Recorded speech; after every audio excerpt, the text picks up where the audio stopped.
Aho, Iaho, Aho, Iaho.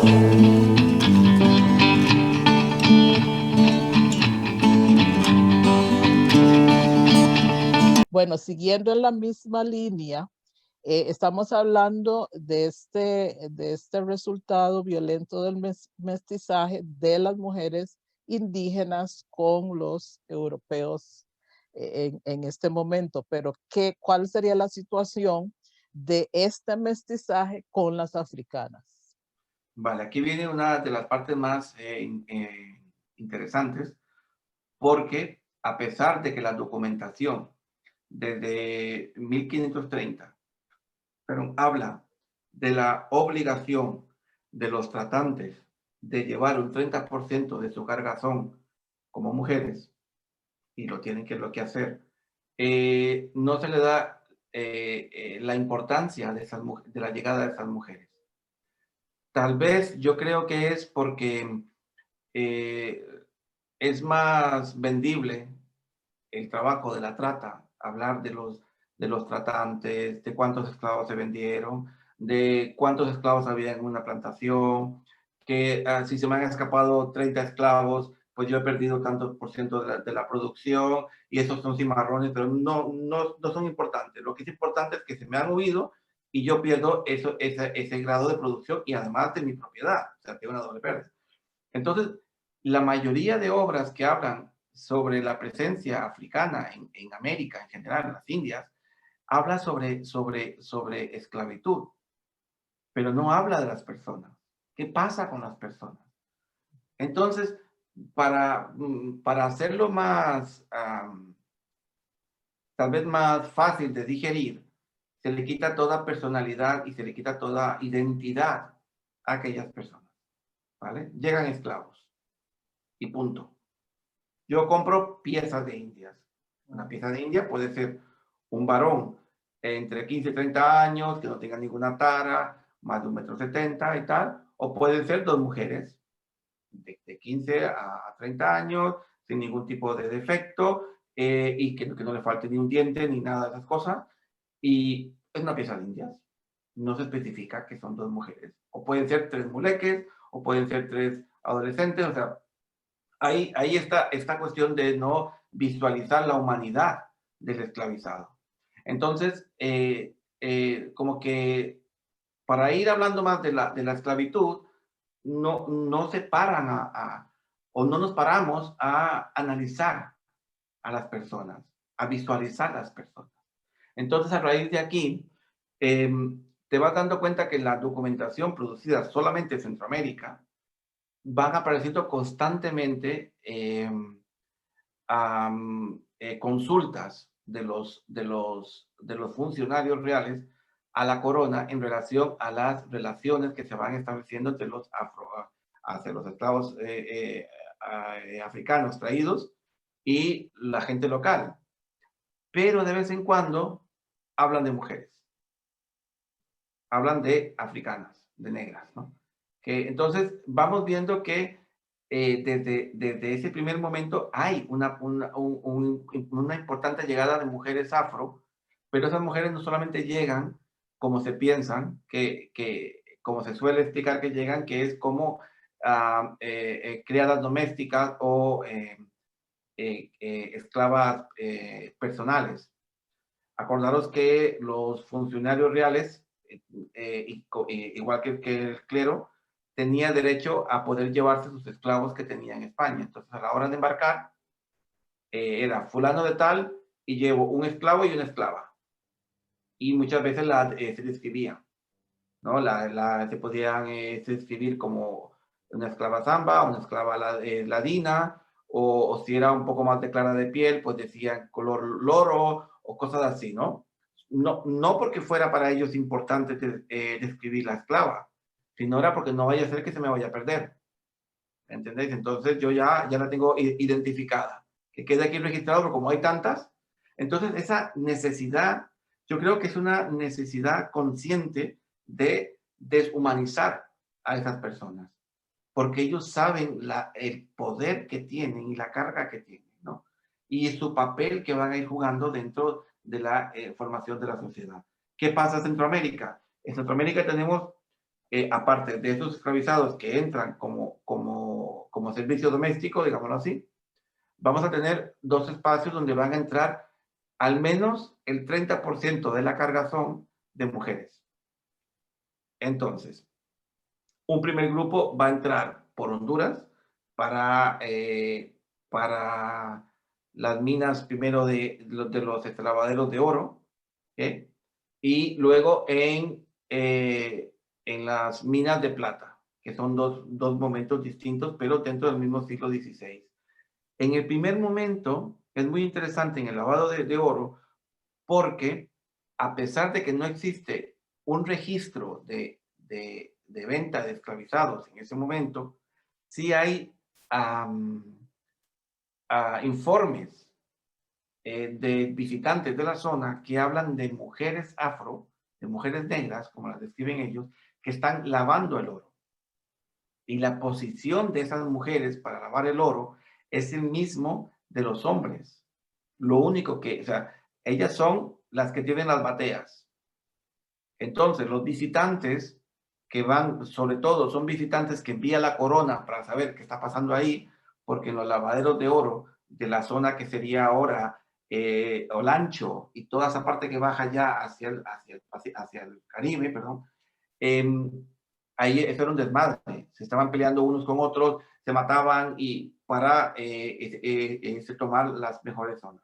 Entonces, los visitantes, cuando enviaban los informes, describían el tamaño de las cuadrillas de la gente que estaba sacando el oro. Y ahí aparecen mujeres afro que son las que tienen la batea.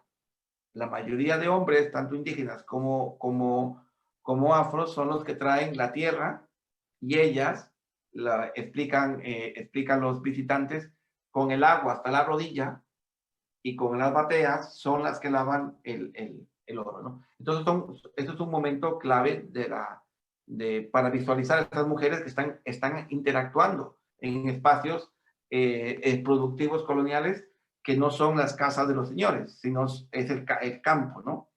Entonces, aquí, este sería un primer momento. Y un segundo momento, un espacio importantísimo, sería Panamá, ¿vale? Con otro tipo de ocupación. Las mujeres aquí van a hacer un poco de todo y vamos a ver cómo son las panameñas o las afro que llegan a Panamá, las primeras en empoderarse y conquistar espacios de poder dentro de este sistema comercial o dentro de las dinámicas comerciales que van a identificar Panamá durante todo el periodo colonial.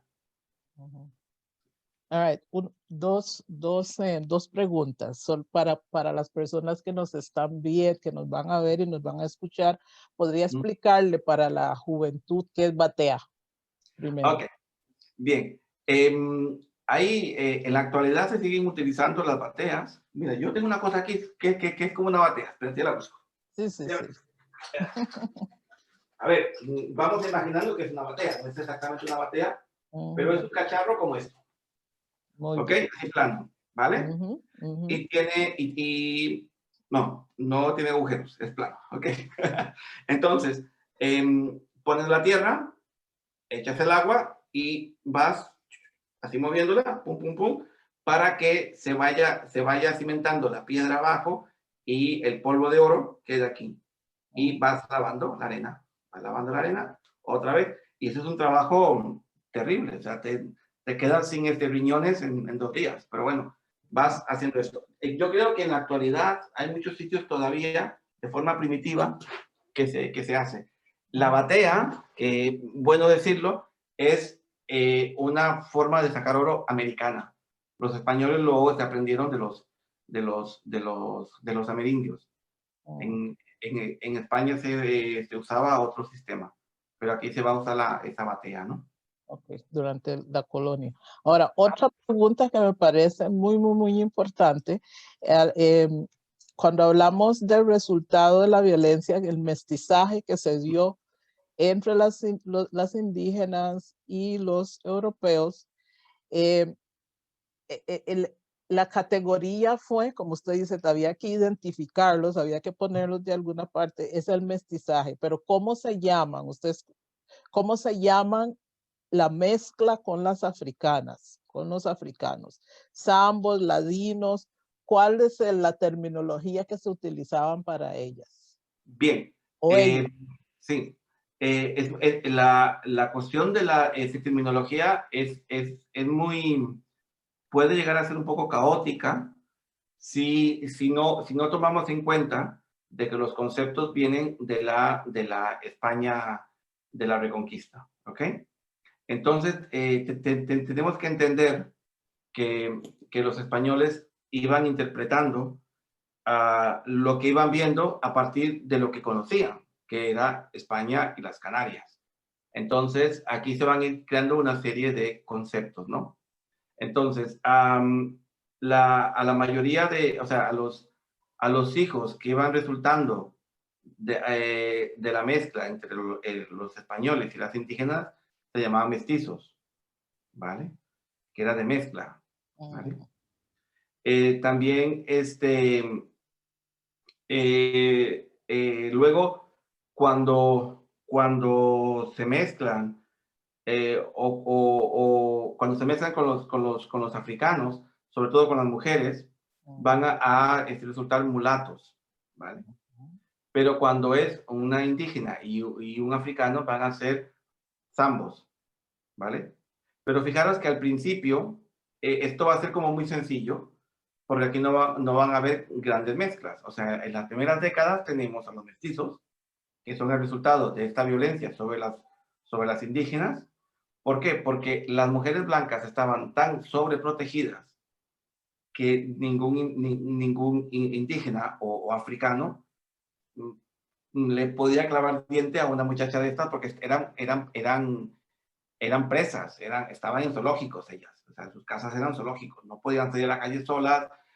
Estas verjas, si alguien ha venido una vez a España, o también que las ves en las ciudades coloniales, que son estas especies de puertas con verjas, era por ahí donde la chica hablaba con su novio, porque no podía haber un contacto físico, ¿no? Estaban sobreprotegidas, porque uno de los valores mayores que se podía vender era la virginidad de la mujer, para poder así confirmar que al menos el hijo primero era del hombre, del marido. Ya los demás, bueno, no importa. Y es por eso que viene la cosa de la herencia, ¿no? Entonces, en este primer momento hay estos conceptos, ¿no? ¿Qué es lo que sucede? La cosa se complica cuando se empiezan a mezclar los grupos, ¿vale? Y entonces, hasta ese momento, aquí también hay una cuestión que es muy importante de señalar, que en la documentación, tanto del siglo XVI, se habla mucho de mulatos, de gran cantidad de mulatos, y muy pocas veces se habla de zambos. ¿Por qué? Porque para los españoles, los hijos de las indias con los africanos los consideraban mulatos, ¿vale? Hasta que más adelante se hace una regularización, donde la gente siempre ha querido, bueno, los famosos cuadros de castas, ¿no? Que cuando se empieza a hacer una regularización fiscal, es importante saber cuánto grado de sangre blanca tienes para que pagues tus impuestos. Entonces, aquí sí que se empiezan a hablar de cuartos, octavos y cosas de estas, ¿no? Porque entonces aquí, claro, ¿cuánto pagas tú de impuestos? Vamos a ver, tú eres un tente en el aire, o un lobo, o un chino, o un salto atrás, ¿sabes? O no te entiendo. Son nombres que eran con los cuales se identificaban mucho más adelante en la colonia a todo el mestizaje, ¿no? Pero era una cuestión fiscal, que luego, cuando llegan de una manera crónica, se ha leído que esto era racismo y tal, pero en realidad el concepto de racismo no existe aquí. Es más de pertenencia a un grupo, ¿no? Entonces, es interesante ver cómo se habla mucho de los mulatos, mulatos. Entonces, un historiador debería parar y decir, bueno, si se habla de tantos mulatos, es porque hay tantas mujeres negras. ¿sabes? Y otra cosa que espero que no suene muy feo, pero tenían tanta potencia los españoles, Buenísima esa parte. ¿sabes? Porque es que cuando se habla, es que se habla de un grado de mestizaje tal, de una aparición de mulatos tal, que dice, bueno, estos señores que eran Superman, Con conejos. o conejitos, claro. Exacto, exacto. Entonces dices, ¿realmente fue así? ¿O es que Ujú. estos señores africanos se van a entrar en contacto con las mujeres indígenas, van a formar parejas, van a tener relaciones, y claro que resulta, el niño va a salir un pelín más oscurito que los niños indígenas. Entonces, a los ojos de los españoles, el niño indígena es aquel, pues este es un mulato, Ujú. que es mezcla, ¿no? Que en el fondo quiere decir mezcla, Ujú. ¿entendéis? Entonces, por ahí viene un poco esa confusión. Y yo creo que cuando te paras a ver esas pequeñas cositas de la historia ahí, es cuando sacas el pescado, ¿no? Es cuando dices, aquí está, Ujú. ¿no? Entonces, es muy interesante esta observación, ¿no? Como está ahí esa cosita ahí pequeñita, ¿no? Sí, sí, sí. Pero, y lo complejo de todas estas relaciones, ¿verdad?